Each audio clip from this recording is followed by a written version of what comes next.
offensive linemen continuing to find work downfield for a big play for Texas. How about Jake Majors at center this time in the zone scheme, working the double team with his right guard and climbing into the second level and getting a block. This is a four-year starter right here getting it done, knowing exactly what to do.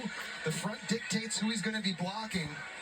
Really, really nice job by the William V. Campbell finalist up front. Weisner again, and Weisner shaking loose again and running tough. Well-earned yards by Quintravion Weisner. Sark's attacking the left side in the run game, and he's doing it different ways. It's not just the zone, but they're also pulling guys, but it's always going left. You see the production out of Jaden Blue and Quintravion Weisner. Both doing a really nice job on the ground here. Both averaging over 6.5 yards a carry. That's crazy. Blue now into the game. And he'll get his chance to add to his total. He's just tripped up. Man, he's got such acceleration. He really does, and it just makes you hold your breath. And that's one missed tackle from that being a house call. Offensive line doing a nice job sealing the edge and getting outside, and there's no mystery. I mean, don't be surprised if Texas doesn't even try to throw it again the rest of this game. Leading the clock, running the ball, and this is what we saw them do last week, Joe, against Arkansas. They ran off the last 6 minutes of that game doing exactly this. So for the 8-yard run, Blue barely gets past the line of scrimmage, and that is 7 straight runs on this drive to this point. That is taking the clock under the 8-minute mark here. That's the advantage of having an offensive line like this. Mark Stoops now trying to figure out how to stop this. He's got 2 fresh, big bodies coming in, Keyshawn Silver and Deion Walker. It's a lot of weight right in the middle of that defense. So tomorrow is November 24th of November. Then also tonight at the same time, there will be Auburn versus Texas A&M. Weisner upended, but going forward with his momentum right over Childress for a first down. You know, it's an offense that is balanced, and they can really beat you in a lot of ways, Joe. Obviously, they can throw it, and when Quinn Ewers is healthy, and when the receivers it's one of marching band problems all across the board. But it's nice to know in games like this, when you just got to be physical, you got to own the line of scrimmage, and you're going to run it. When everyone in the stadium knows it's coming, they still can't stop you. I'm so committed to the run at this point of the game as Weisner rolls ahead down to the 27-yard line. And this offensive line is just in a lather right now, and they got to love this too. And they're loving the play calls. They know exactly what's going on right now. They're telling themselves, all right, our head coach and our play caller is putting this on us to ice this game.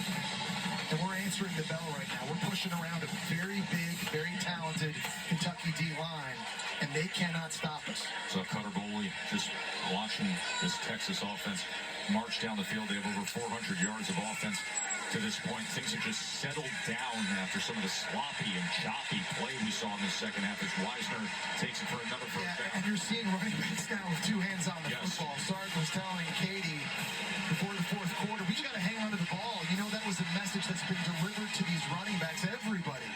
2 hands on the football, 5 points of pressure. We are not coughing it up anymore.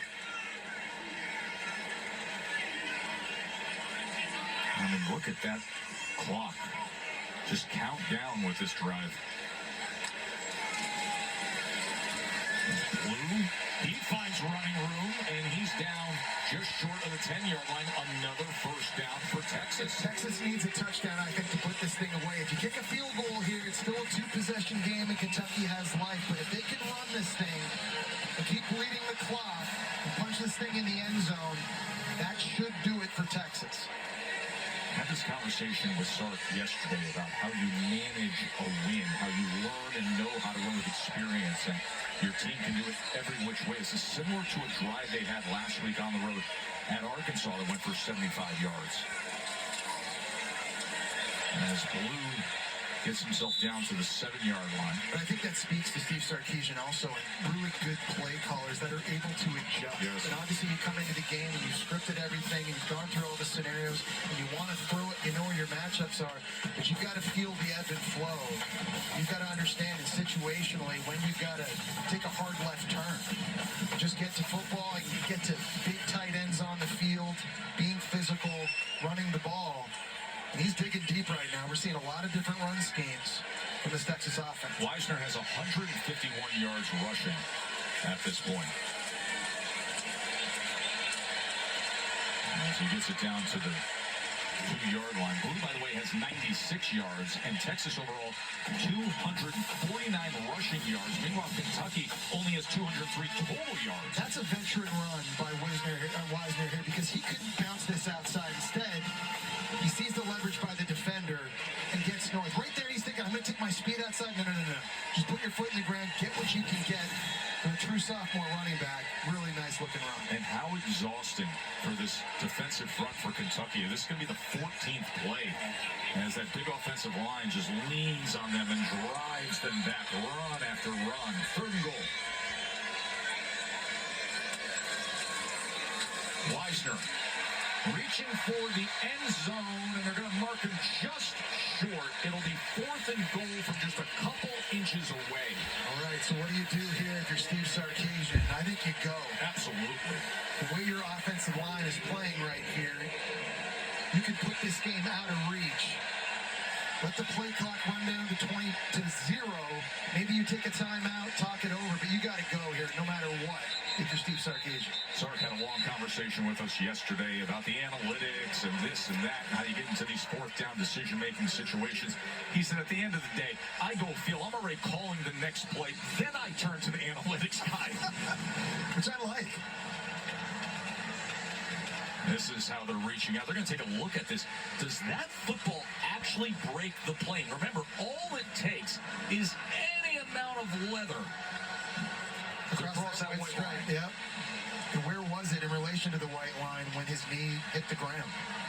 Call in the field was he was short and it was not a touchdown. So you need I think that's close, Jess. conclusive video evidence to overturn this. Indisputable. Watch the knees. See, I think right there it's crossed. Yep, and that's just about the point. Watch the knee. Watch where the tackle's being made by Alex Safari. Watch those back knees.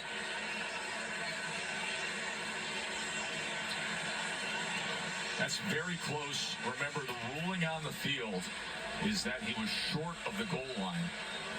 Okay, now we're going to zoom in on the knees. So right there, now we can look at the ball at that point. The problem is the ball is pointing straight up. Isn't that in such an odd way? Yes. That the ball is, instead of being in the pocket from elbow to hand, it's vertical. I don't think you have enough to overturn that. Watching, seeing that again. Quinn Ewers is doing it too. He's looking up. He's like, man, the football's going straight up and down. Yeah. So It's really, really hard to know. Jeff Heeser's taking a look here. They ruled it short of the goal line. I mean, it's literally a centimeter short if you are going to spot this ball. Yeah, Ewers is explaining it for everybody. Yeah. Well, guys, the football's oblong. It's an awkward shape. And when it's pointed up and down. Quinn Ewers, 2 touchdown passes today, both to Gunnar Helm. But the big story with Ewers is what happened in the 2nd quarter when he was tackled running the ball and he's been favoring his right leg. And Jesse, greatly affected.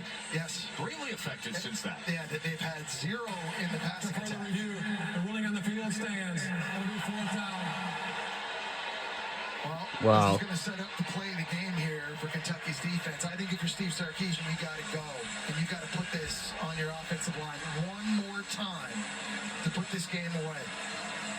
You see Big Josiah Hayes there, 325 pounds. Deion Walker, 350. He's out there. Keyshawn Silver, 340 pounds. The biggest guys on Kentucky's defense are on the field right now. And Jesse, we were just talking about the attrition, the long 14-play drive, run after run after run after run. Now all of a sudden, because of the review, the Kentucky defense just got a breather.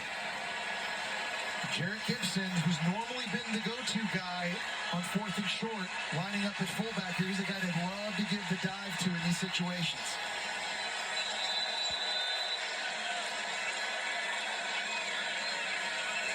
Weisner is set deep. That's who gets the ball, and that's who gets the touchdown. 4th Yes, down, touchdown, Texas. and Weisner scores.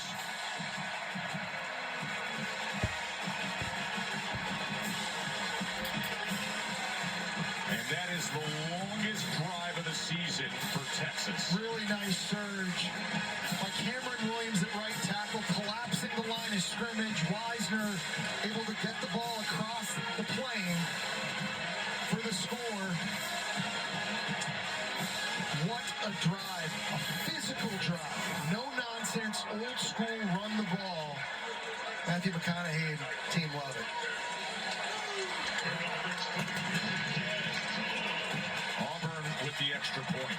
A 15-play drive that went 86 yards and took up 8 minutes and 22 seconds. The fourth down, 1-yard touchdown run, 31-14.